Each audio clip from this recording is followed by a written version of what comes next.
Tiniyak ng Philippine National Police na patuloy ang kanilang pagbabantay sa Comelec checkpoint sa buong campaign season.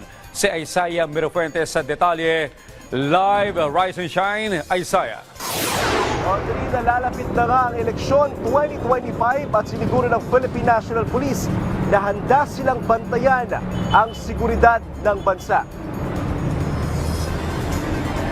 Bukas na ang simula ng kampanya ng mga kandidato para sa national posisyon.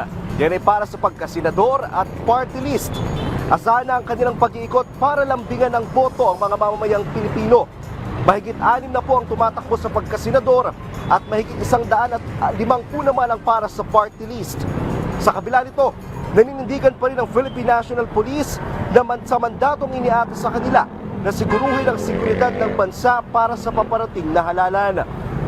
Ayon kay Police General Romel Francisco Marbil, magiging mapagbantay ang kanilang puwersa laban sa anumang kaguluhan sa loob ng 90 days campaign period.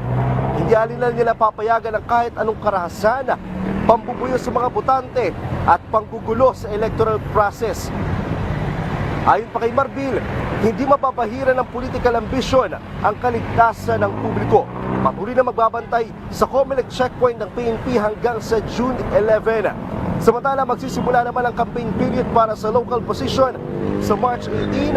Matatapos ang panahon ng kampanya sa May 10 at ang araw ng eleksyon ay sa May 12. Audrey, paalala nga natin sa ating mga kababayan na kilatisin ang mga kandidatong kanilang iboboto sa halalan at ang pinakamahalaga ay huwag ipangpili ang boto. At yan muna ang update. Balik muna sa iyo, Audrey. Maraming salamat, Isaiah Mirafuentes.